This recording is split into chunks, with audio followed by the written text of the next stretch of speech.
And Fresh CFO Fridays, like I said, this topic today I think is a hot pressing topic for a lot of people. As we know, the future of work has been changing rapidly. The finance industry, sales industry, this remote versus hybrid, this versus like, hey, I want everybody in the seats. It has caused. I think it has caused like before when I kind of grew up and working up in high growth businesses, right? The remote idea was never really like that far fetched. Coming from the software space, I remember like, it was never I remember one of the software companies I was at, my direct manager was actually in a whole different time zone, a whole different country. He actually lived in Vienna, and this idea of remote was already accepted, and this is like 7 8 years ago. I mean, this is almost for me like a decade where you had the ability to be remote. And it wasn't like, hey, if I had to work remote for a day, it wasn't like, oh man, Chris is gonna be unproductive. Now that's a lot different than when I first started my career, right? When I started my career in public accounting at Ernst and Young, that was there was no remote work. Like, you were either working at if you were unassigned, right, and you didn't have assigned time.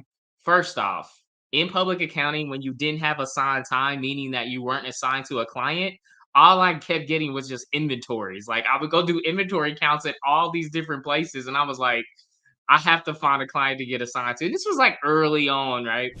But when you got assigned to a client, like, I was always at the client site, right? Like, every day it was just never go to the office. We were on prem every day, whether that's in another city or whether that's in another city in Indiana, whether that's in Muncie, which is about an hour and a half away that I was driving. Like, we were always on site. And it was pretty much expected out of most of our audit teams that you had to be on site, you had to be in the audit room, you had to be, when I was a staff one, right? We could never leave until like the manager left. So like that culture early in my career, and this is like a long time ago, right? That was everybody wanted to be on site, right? You had to be there. The next opportunity I had was pretty much you go into the office every day, and that was like the normal thing, right? Like, if you had to take a couple of days where you're like, hey, I got something going on at the house, or I got to go have a dentist appointment, I just want to go work from home, like, it wasn't as bad. It wasn't like, hey, that's totally fine. And as I matured in my career as well too, like, remote was always an option. But for some organizations and some teams, definitely for some leaders, right? This rise of the remote and hybrid work has really caused a lot of that, I would say, traditional like leadership in terms of like guiding the remote and hybrid. I remember going to a conference last year, and I'll share this personal story, and I won't say the person's name or give them they'll be anonymous. But I remember sitting across, and I was at the World Finance Forum. Shout out to World Finance Forum. I'll be out at a couple of your events. My next one, I'll be actually in London on September 7th for the World Finance Forum CFO Innovation. I'll drop a link to that in the chat in the comments so you can like check out that. I'll be in London. But I was out there for their LA event, right? And we had this great conversation. The topic was similar to what I'm talking about today, but it was like the change in the future of finance, and remote and hybrid and on like in person was a topic of conversation that the presenter talked about. And I was sitting in a table, and the World Finance Forum, the LA, there was nothing but VP, CFOs, and senior finance leaders. So my group, my tribe, my people, right? And we all got to this topic, and the presenter was like, hey, I want to give you guys a topic to talk about and talk amongst your team and discuss it. And it came to this topic, the remote, hybrid, in person. And a lot of times in these sessions, I always sit back and like listen. Like, one thing I've learned is like I just sit back, observe, listen. Yeah, Ed, thanks for dropping that in the chat. Check. I would highly recommend, if you're a global finance, accounting, FP&A, CFO leader, make sure to check out the World Finance Forum event in London. They have events all over the world. Highly recommend, check them out. I'll be there in September. I'll be in their LA event. Highly recommend them. But we were sitting there, and everybody was going around sharing their piece, and it came to this one CFO, right? And here's where it gets really cringy, guys. It gets really cringy right now. and he talked about the topic and he says, this is absurd. Like, everybody should be back in the office. I'm demanding that my whole team spends 5 days a week.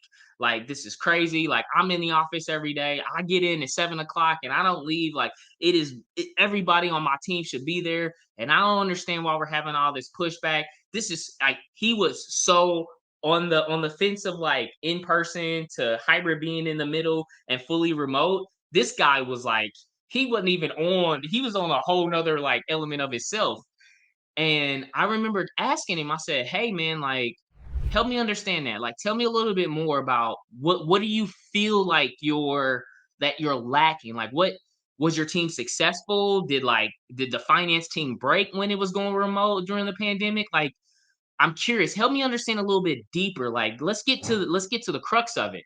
And ultimately, as we were asking these questions, and everybody in the group, there's about 8 of us in this table, and all of us were like, "Bro, you're like going hard on this right now." And what we ultimately got to with the result was in having this conversation and this deep dive, and ideally the root cause was he had this very directive driven leadership style, right? And that directive driven leadership style was like when I started in public accounting, right? It's like you came in, you had to get there before the manager was there. You didn't leave till the manager left. And like, if I can't see my people, if I can't direct them and tell them what to do, if they're not in the seat, if I can't go out and touch them and direct them, then I know they're not being productive. And that was ideally what his concern was. Like, when we got to it, he was just like, "Well, how do I know that they're actually doing work?" And I said, "Okay, so your concern is you don't think your team is being productive. You don't think things are getting done. So let me ask you this. Did you miss a month in close? Did you miss any hardcore deadlines? Did the partnerships with your business partners go down? Did the work quality go down? Did like what were some of those indicators that you were looking at that said, hey, this isn't working?" And he was like, "No, we actually got better in our month end close." And I was like, "Okay, was team morale worse, or what are some symptoms of that you're seeing right now?" He's like, "Well, one of the main things that we're seeing right now is ding, ding, ding, ding. We're seeing a lot of turnover in our finance organization." I said, let me think about that for a little bit. And I said, "Okay, so what kind of turnover are you seeing in your current finance team?" And he managed the finance team globally. I think it was around 100 people that he said that he managed. And he's like, over the last year or so, we've lost over 40 people in the finance team. I was like, "Oh." And I said, "Okay, so when you're having these conversations, these exit interviews, or getting this information on why they're leaving," he's like, "What exit interview? What are you talking about?" I was like, y- "You're not having interviews with people when they leave and trying to understand why they left and what was the concern was?" And he's like, "That's a great idea, but we weren't really doing that." I was just scratching my head. I'm like, "Dude, like, this is," and come to find out, right? A lot of his talent, a lot of the people that he had in his team, they were leaving because they're like, "Hey man, we worked, like, we didn't miss any deadlines. We were productive. There was nothing about the finance team that took a step back because we weren't physically in the office. It's just that you have, as a CFO, this very, I would say, traditional mindset in terms of being everybody 100% in the office, when people had that flexibility, and they had more opportunity to do things." So I tell that story because that's a very extreme side of the story, but it's important to point out in that is that you got to meet talent where they are now. Like, let me just be, this is me, and this may be wild to say, but I think like the opportunity of getting people 100% back to an office versus the opportunity of that same talented, high performing, high potential person to go work at an organization that they have remote or hybrid, that's honestly now that's like a baseline expectation for people.